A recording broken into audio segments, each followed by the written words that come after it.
You don't feel anything for your husband, but boy, you're really good roommates. If that's the case, then tell me if this sounds familiar. Morning routine, get out of bed, you happen to run into your husband, conversation goes something like this. What are you doing today? What do the kids need to be? Where do they need to be? What are they doing? And, oh, we need something from the store. Go on your way. Go through the day, come home at night. Conversation is, what'd you do today? Do the kids need to be anywhere tomorrow? Oh, and I'll need to go to the store. Or maybe, both morning and evening, the conversation is nothing. You just kind of each do your own thing and exist in the same space, live in the same house, parent the same kids, get out of each other's way as much as possible. But that's about it. They're good roommates. You exist really well. And why is that frustrating? I want you to take a moment and come up with a list of all the different things that you are able to do with your husband that you are not able to do with even your closest friend. It's probably a short list. You can have deep conversations with your closest friend. You can take vacations with your closest friend. You can go have coffee with your closest friend. You can even give a hug to your closest friend. But I'm guessing if you were to come up with a list of things that you can do only with your husband, what ends up on that list would probably be related to your physical intimacy, the sexual relationship between you and your husband. There's something special there that God designed.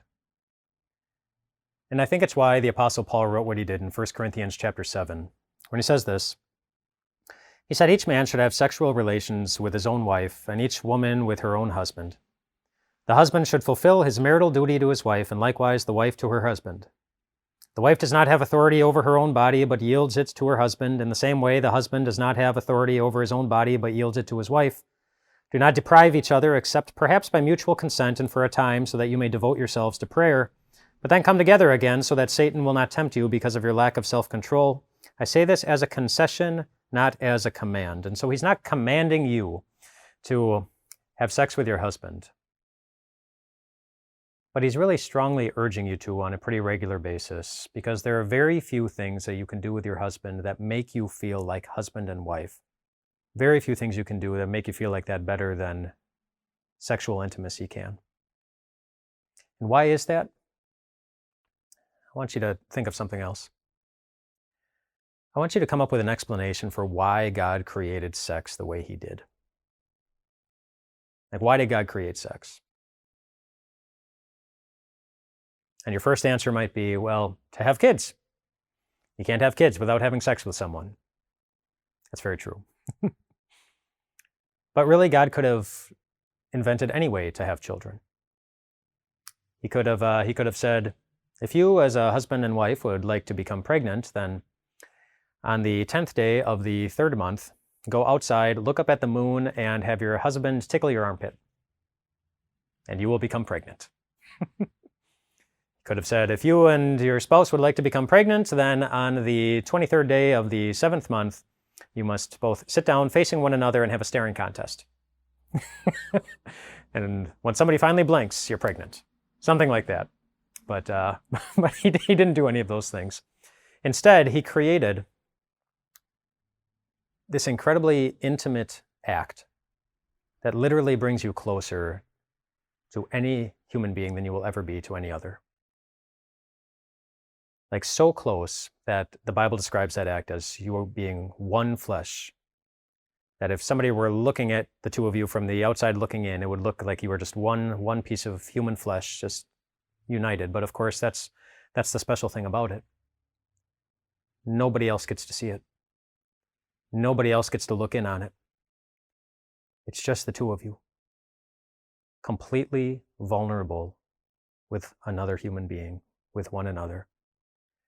Somebody loving you in a way that nobody else ever gets in on. And there's something very special about that. God created a way for husbands and wives to show each other that they love them in a way that they will never love anybody else. And it's a way that God created to create intimacy, to create desire, to create longing, to create emotional connection between a husband and a wife. And that's why the Apostle Paul says, don't withhold that from one another for very long, because otherwise Satan's going to come in and he's going to tempt one or both of you to start trying to fulfill that desire in some other way other than in the spouse that you promised yourself to. And so he urges you to act like a husband and a wife, because there are very few things that the two of you can do together where you really feel like you are somebody's wife and where he is somebody's husband. Talking about physical intimacy, there might be a very legitimate question that's popping in your mind and maybe screaming in your mind. What if you just don't desire your husband physically? And that's a hard situation to be in.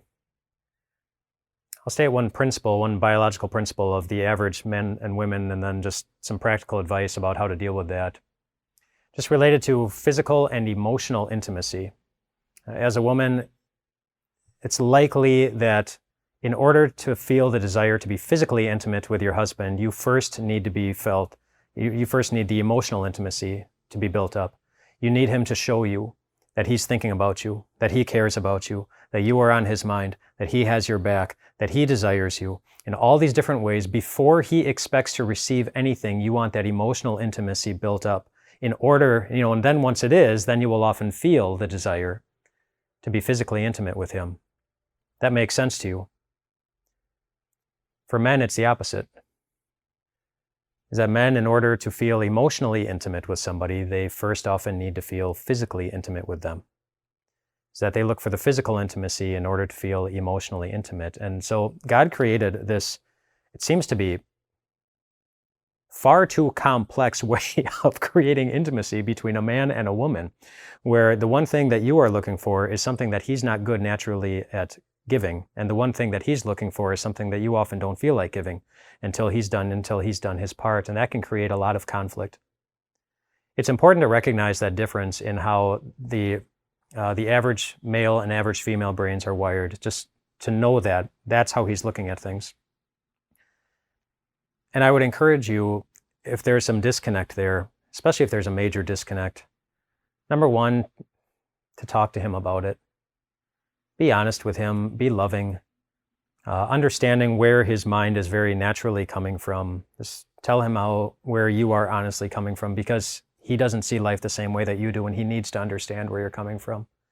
So communicate with him as lovingly as you can, and if you have a hard time doing that because communication between the two of you has become difficult, then find a professional who can help, a professional counselor or a minister or somebody that you trust who understands the situation and understands your different needs.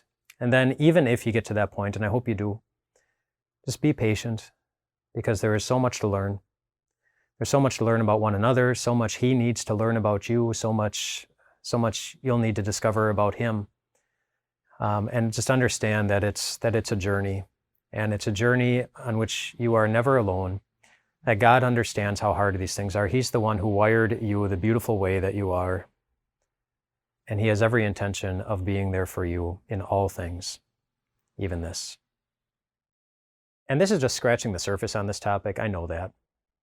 And there's a whole lot more to discuss about your needs and his needs and your expectations and his expectations. One of the questions that I often get is, well, Pastor, how often is a husband and wife supposed to have sex? Like, what's the number? The Bible doesn't give us a number, so I hesitate to give you a number, but based on just based on working with couples, based on sociological research, based on husband and wife experience, the general number that's given is that if you're a younger couple, about 3 times per week is a good goal. And if you have some years of experience in your marriage, then aim for 2 times a week. General numbers, not anything solid about them or definitive about them, but just good goals as a way for you to show your husband that you desire him in a way that's meaningful for him. Men and women think differently on this, and I'll give you some insights into the male brain. If you don't know this already, that men will often look at the sexual relationship with his wife as the way of determining how healthy the relationship is. And so if sexual activity is happening, they feel like the relationship is healthy and happy. And if it's not, then they'll feel the opposite. And so another way to look at this is very simply, when you show that you desire your husband, when you show that act of willing love, unique love, you are more likely to have a husband who will desire you and make you feel desired too. There's another quote by Martin Luther. It goes back, again, many hundreds of years, but he was talking to husbands, but it applies to wives too, where he says, "The Christian is supposed to love his neighbor, and since his wife is his nearest neighbor, she should be his deepest love." I hope that your husband does that for you. But even if he doesn't, don't let that stop you from doing that for him. The Christian is supposed to love her neighbor, and since her husband is her nearest neighbor, he should be her deepest love. Put that love into practice and see in this way also that God will not fail to love you. Hey everyone, Pastor Mike here with Time of Grace. Thank you so much for checking out our podcast, and we'd love for this podcast to be a blessing to you in the days to come. So if you could share this podcast, subscribe so that every episode ends up in your feed, or just leave us a review, we would love more and more people to hear this message so that their lives can be surrounded and blessed by the grace of God. Thanks again, and have a wonderful day.